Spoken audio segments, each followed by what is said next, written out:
Vous êtes au musée Hergé à Louvain-la-Neuve, le plus grand musée au monde dédié à un auteur de bande dessinée. Ce lieu unique plonge dans la vie et l'œuvre de Georges Rémy, mieux connu sous le nom de Hergé. Le père de Tintin est l'un des maîtres de la ligne claire. La sculpture ici présente devant le musée Hergé a été réalisée par l'artiste belge Tom Franssen. Il s'agit d'une statue de bronze représentant Hergé assis sur une pile d'albums en train de dessiner accompagné de son chat ainsi que de Tintin et Milou.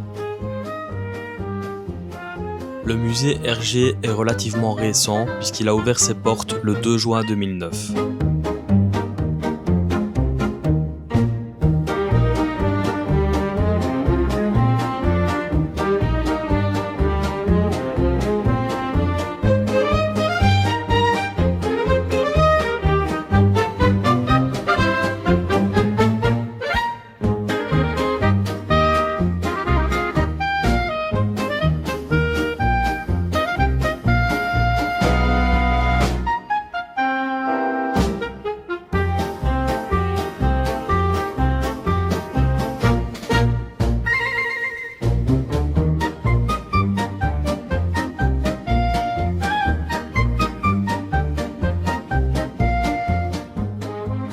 On trouve ici derrière toute une série de planches d'Hergé dévolues à l'univers de Tintin.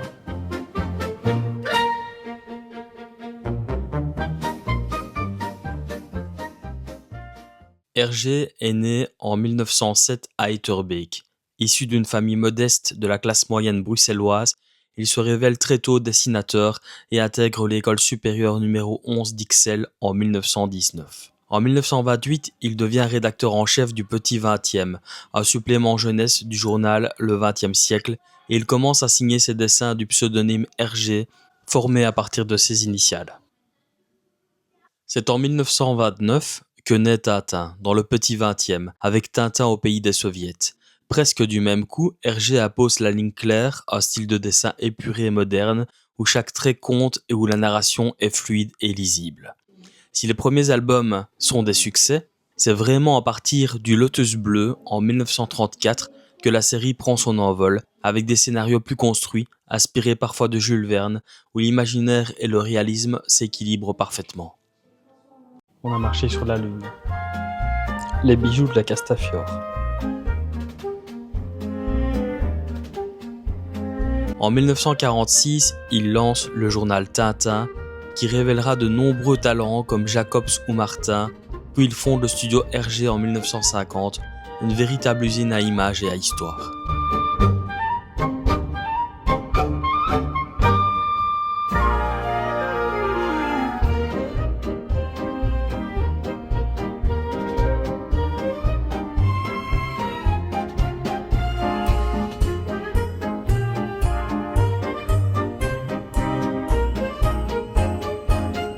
La scénographie du musée est particulièrement intéressante.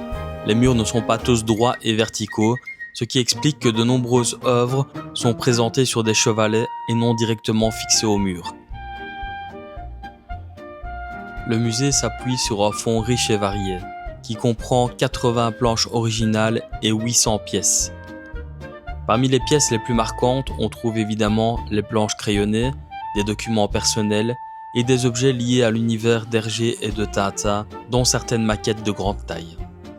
On a aussi une reconstitution du studio Hergé, avec le mobilier, les outils et l'ambiance de travail des années 50-70, pour montrer comment fonctionnait une usine à images.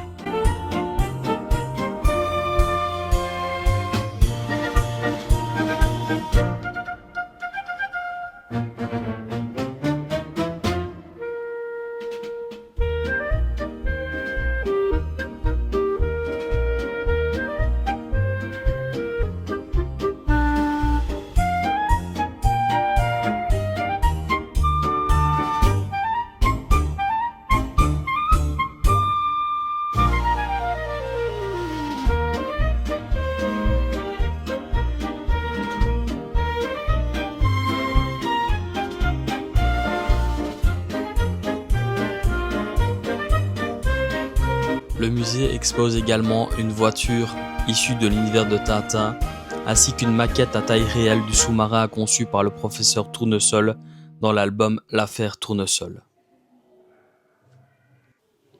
La très documentée affaire Tournesol, dans le climat tendu de la guerre froide des années 50.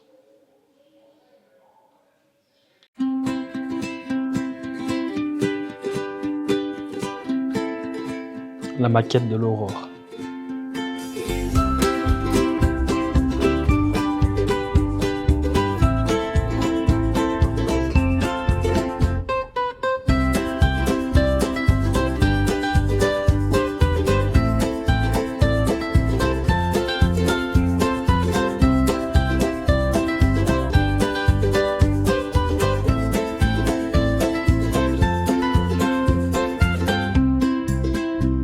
Le musée Hergé, c'est quoi?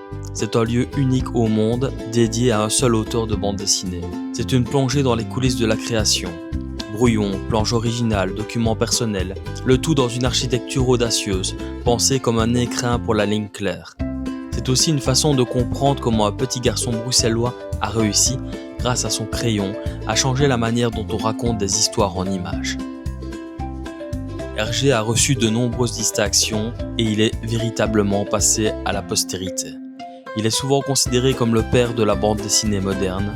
En tout cas, c'est l'un des personnages qui en a été les plus influents.